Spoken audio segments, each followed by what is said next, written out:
Welcome to episode number 3 in our SharePoint Focus series. I am once again joined by Alyssa Blackburn from AvePoint. Hello, Alyssa.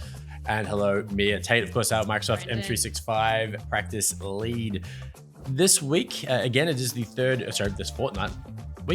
Either way, these are fortnightly. That's the third episode. And this episode, having really gone through in episode 1 why everyone is focusing so much on data in SharePoint at the moment. And in episode 2, we talked more about how to actually get your SharePoint instance AI ready and how data storage costs factor into the need to actually do that. In this episode, we're going to start to talk about the practical tips that you can take to enable collaboration and sharing within your team. And then in the second part of the episode, we're going to be talking about how poor sharing habits can actually create a huge security risk for your team. So we're going to have some positive and then a bit of not so positive.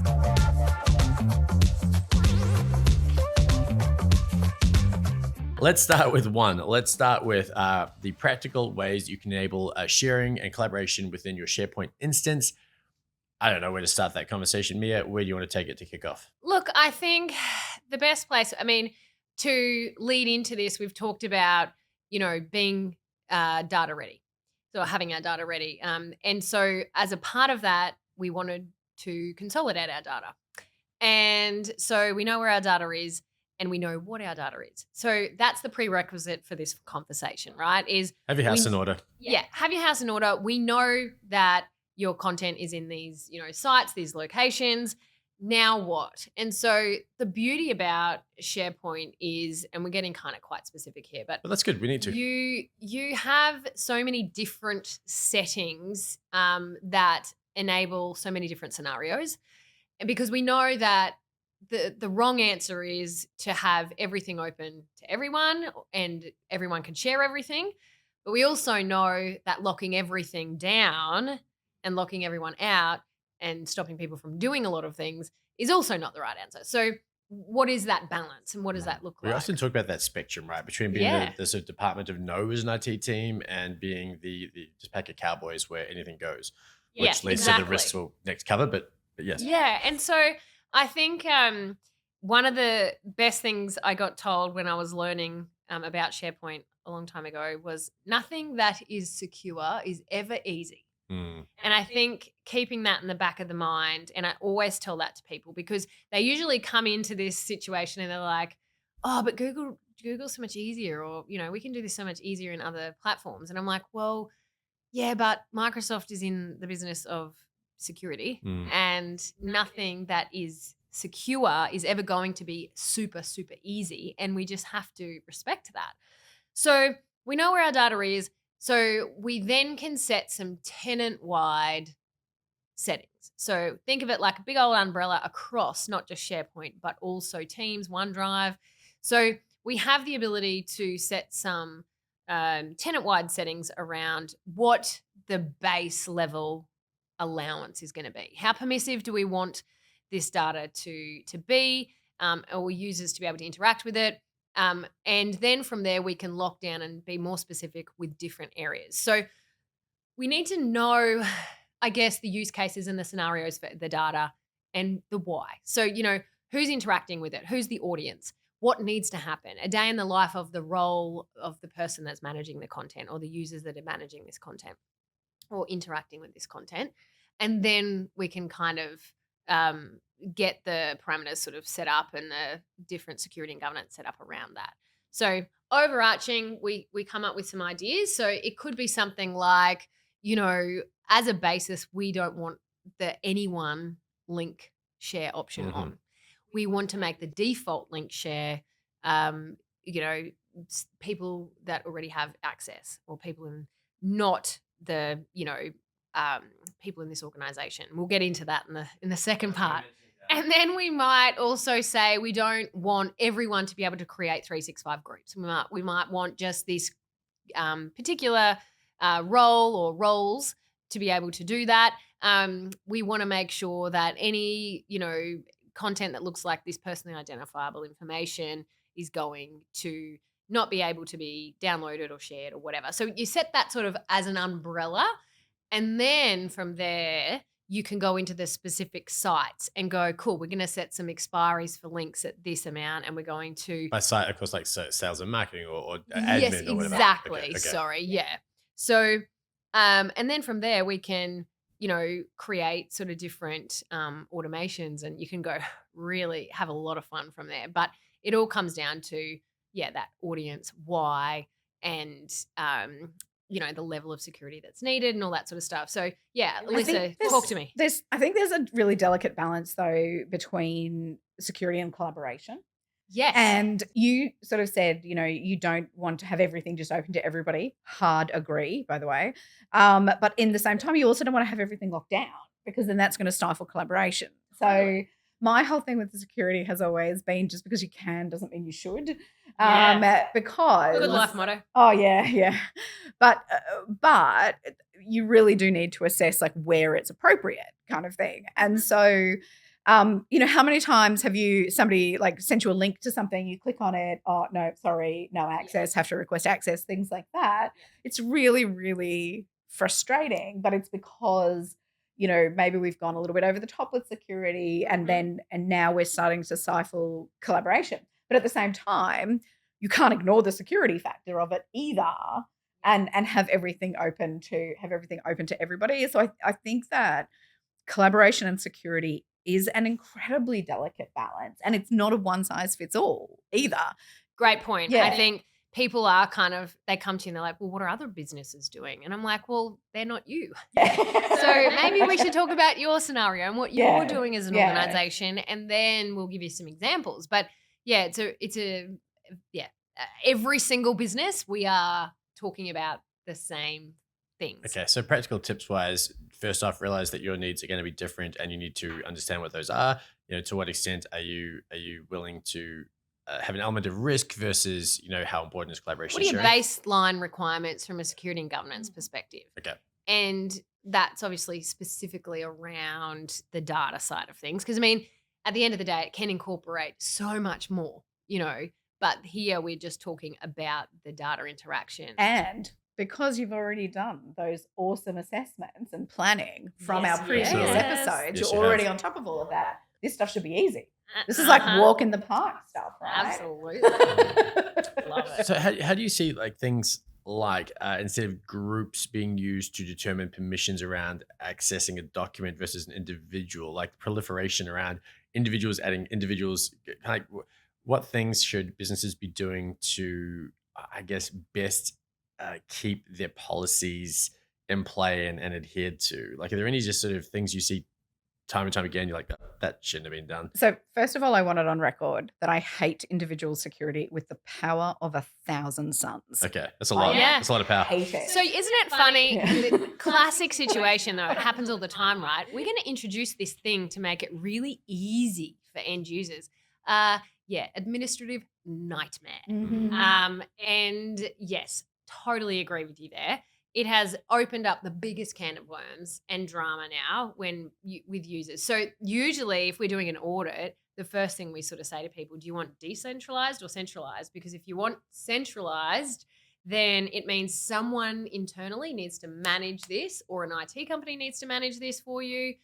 If you want the decentralized, warm and fuzzies where everyone can just do whatever they want, then the ramifications are X, Y, and Z. Yeah. In some instances, it's not too bad, but you need the training, and you need to make sure that, there are some really specific parameters in place or ownership in place for those particular areas. And then maybe you want to have some tools involved as well in that case, to be constantly checking about if we are going to let our users do these things. And there's nothing wrong with doing that, genuinely. Yeah, well, but if we're going to let them, then let's check on it and make sure that it's not going 100%. too far, or that it's it's meeting within our requirements. That's the AvePoint workspace management. It is, yeah. And so it's a particular tool, awesome, as they all are.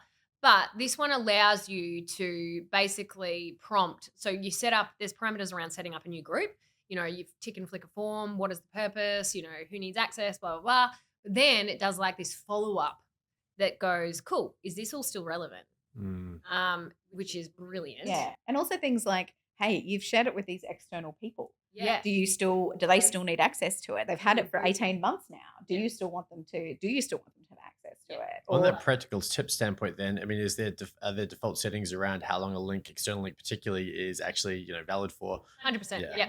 Okay. There is. And so that's the thing. Like, I know this kind of, we kind of took it away. You basically mentioned around group people sharing things, on sharing things. So to that point, we can restrict that. You can restrict that, and you can have only an administrator be an owner, which means they can't on-share stuff. When I say stuff, sorry, I mean the site itself. Right. You can still, and let's be very clear here, because I'm sure there are some people that don't realize, very big difference between link sharing and folder sharing and the permissions of a SharePoint site. I know that sounds obvious, but a lot of people are forgetting. And so you kind of have this, it's almost like, I don't want to say a life cycle, but you've got all these different options, right? You've got tenant-wide settings, you've got site-wide settings, and within those site-wide settings, you can then have the security for the site, which is like self-administer, so decentralized is what I essentially call it. Or you can actually still strip away the group and manage the SharePoint only, the documents only. Very hard without my beautiful drawing skills. If anyone has been in a meeting with me, I do love to draw. But essentially, this is where things become very complicated and overwhelming for a business. And so there always needs to be a discussion around who's managing it and how it's going to be managed, because it's not going to be the same for every single site, for every single business around the same departments. Then from that, completely separate, you have link and folder shares.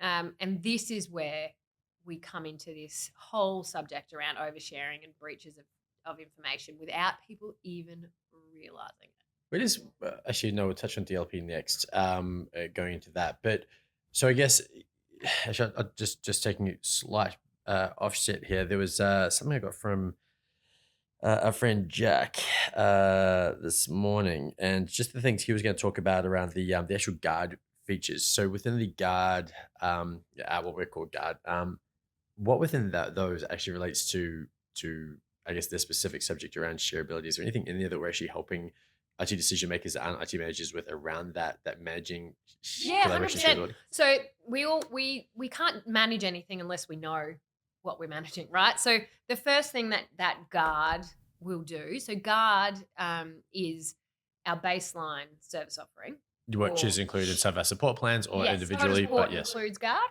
But that is incorporating AvePoint's policies and insights tool. Okay. And by default, the insights component of that runs across the tenant for the client, looks at OneDrive, Teams, SharePoint, and it will say what has been shared, and with who externally, and the type of links, Or any downloaded risky as data. well? Like if it's been downloaded locally as well, would it show? The report specifically with insights doesn't focus on that, but there are, and it kind of, that goes more into an audit feature. Yeah, there are other audit reports that you can access with that. guard specifically, with the policies and insights, no, but we can absolutely get that data. What the focus really is on is understanding the link shares, potentially sensitive or high risk information, and then how it's being interacted with, and then what do we want to do with it. So we need to understand that, and then we can put policies in place that help us administer and remediate and monitor and control that. It goes back to and I think this is becoming a theme of this series, which is we need good information to be able to make good decisions. And that's what we're getting. So we're getting all of this good information about what's going on from a security standpoint within our environment. And now we can make some good decisions that are directly related to what my business needs or what outcomes I'm trying to achieve, because it isn't one size fits all. It's not even one size fits all from business to business. It's literally within your business. It's not one size fits all. Exactly. Yeah. Every department has It's different needs. It's going to have different needs. Exactly. Different types of information have different needs and things like that. So we need to understand what's going on there so that we can make some good decisions about how we're going to manage that. Yeah. So guard will let us look at and get all of that information with AvePoint policies and insights, with the insights component specifically. Okay, so We've talked a lot about how to actually get to grips with how your team are using SharePoint. We've talked about how to set up policies, etc. Let's talk about the actual reason, I guess, one of the key reasons why that's so important.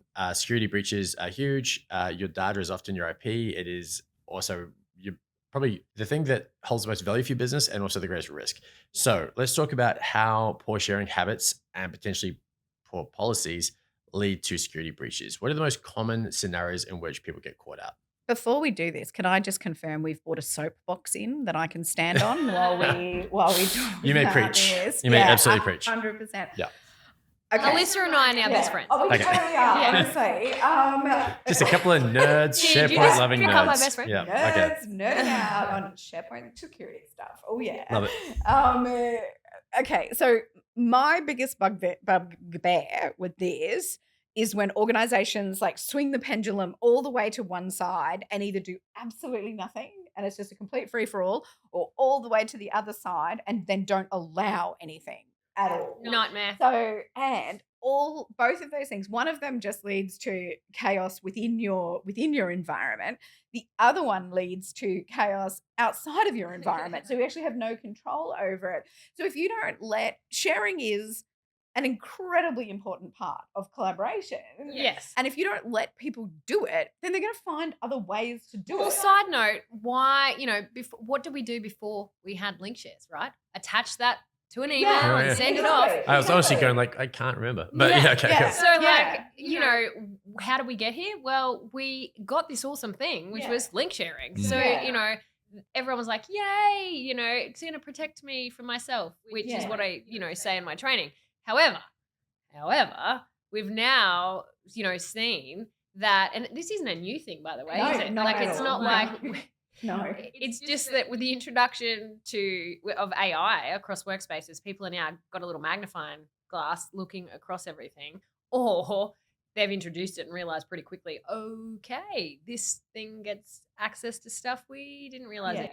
But if you have locked down your users so much that they can't use these sharing capabilities, They'll go back and to the then email. 100%, and you think to yourself, oh, they're not using Dropbox or their own personal OneDrives or Yeah. the emailing stuff or printing it out or things like that, then you're insane and you need to take a good hard look at yourself.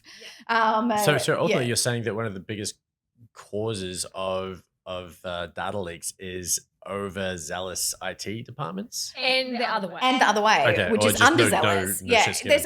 There's absolutely a pendulum where people, like, something might happen. For example, maybe there is some kind of security breach or things like that. So we all swing to this way, which is lock everything down, don't let anybody do anything.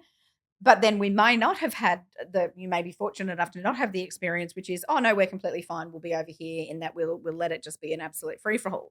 You need to settle somewhere in the middle, maybe a little bit towards one or maybe a little bit towards the other, again, depending on what your organization actually needs to be able to achieve.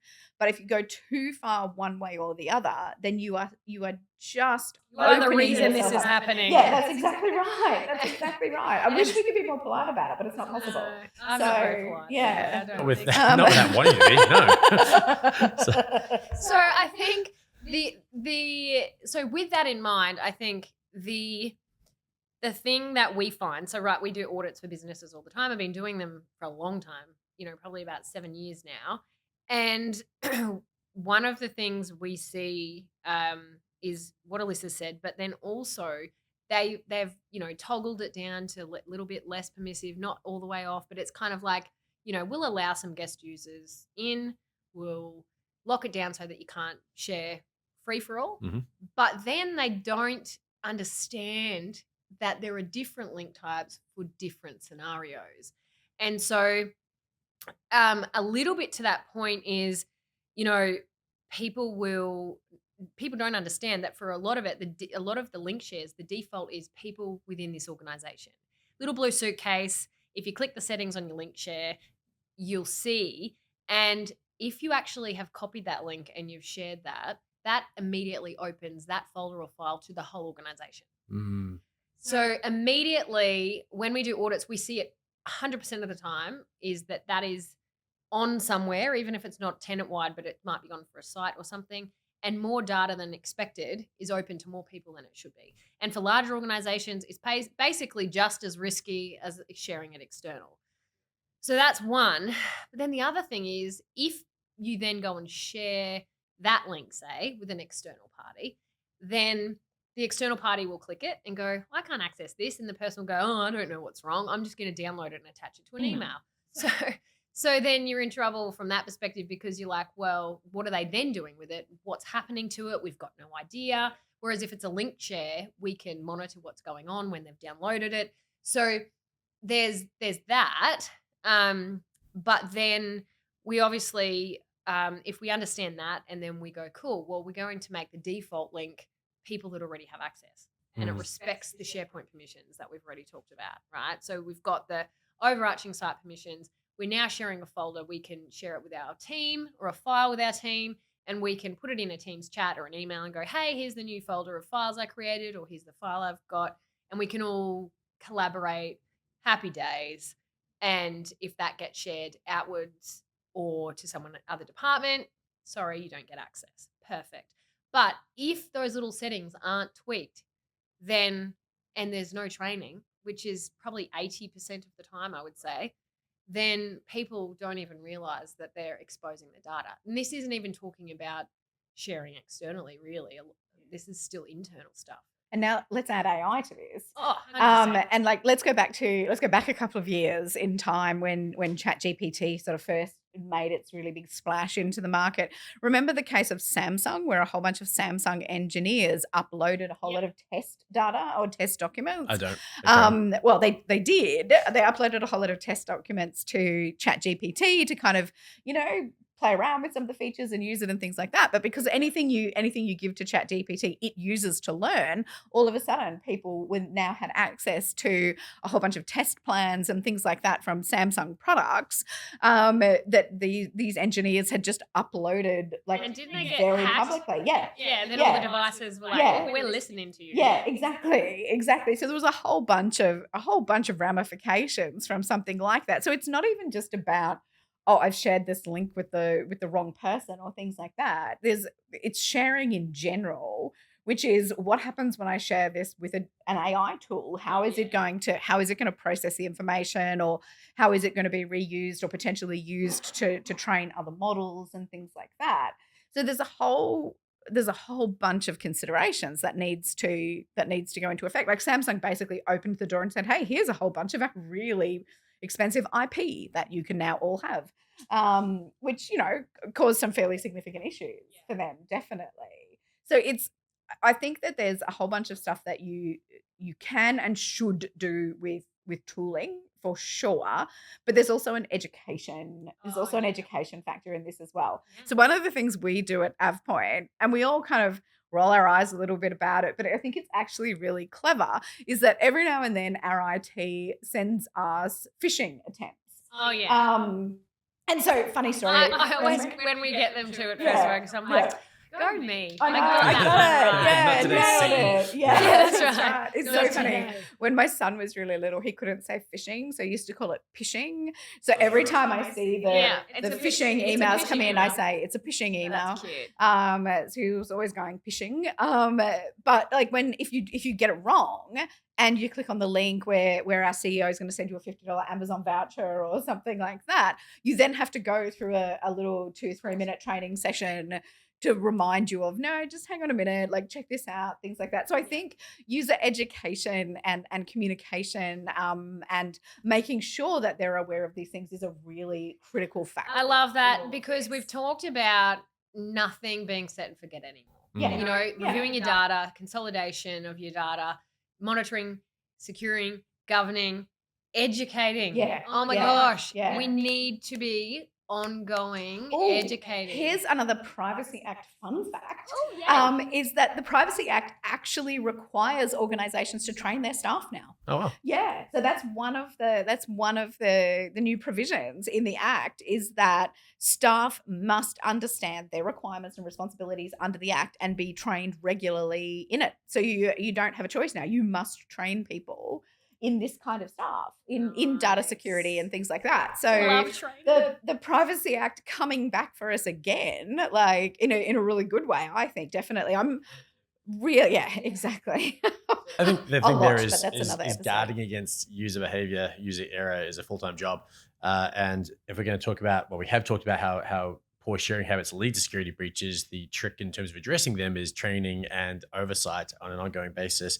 It's not set and forget. It's have the tools that allow you to understand where, I guess, the permission settings, how things are being used, maybe where they're breaching policy, etc. Okay, cool. Love that. Also reminds me of a meme, which I'm definitely going to send Danny so that he can include it maybe on like a short or something. But it's that, I've been telling my boss that I've been working on something for 2 weeks and it's due tomorrow. And then you go to the link he sent. It's like, you don't have access, request access. Yeah. And you're like, oh God, well, now I'm just going to top myself because there's no way back from this. It's, Yeah. So it's, That's good. yeah. It's just like, well, I just see myself out, just hit me on jail. Yeah. I That's resign. when I've been working on this for weeks now. Yeah. That's when you wait for him to leave his computer unlocked when he goes to get a cup of coffee and sneak it. I'm not recommending that, by the way. That is a terrible idea. No, and don't definitely do that. We used to have that, poor hygiene where you don't do the old lock screen or whatever before leaving your desk. My last workplace, there was just all sorts of shenanigans with that. We had when I worked in government, we had a $1 fine. And so every time somebody walked away from their computer, because we were administrators, so we had access to literally all the information. And so it was really, really important that we locked it down. So anytime somebody walked away from their computer without locking it, we had a $1 fine, and the $1 fine all went to whatever we did at Christmas kind of thing. And one year we paid for everybody's lunch. It's quite a lot of non-lock screens. Yeah. We just used to put really problematic things in their Back Slack. around. Just so that they would send messages from their computer to very important people that were very problematic, and then that'd be their shouldn't left their computer unlocked. Anyway, don't work there anymore. Moving on. All right, cool. So, all right, let's wrap that up. That's episode 3 done. Again, if you have been watching the series to date, you've got questions on all things SharePoint, we're very happy to get into a conversation around whatever it is that you'd like to know more about. So leave comments either in YouTube if you're watching it there or on LinkedIn. And of course, Alyssa Blackburn from AvePoint, hit her up on LinkedIn, or Mia Tate, of course, from SharePoint Focus, also LinkedIn. Always happy for a chat. Thank you, ladies. I will see you for episode 4 after we take a break for lunch. Behind the curtain here, pulling back the fourth wall. We're very much doing this all in one day. All right. Thanks, guys.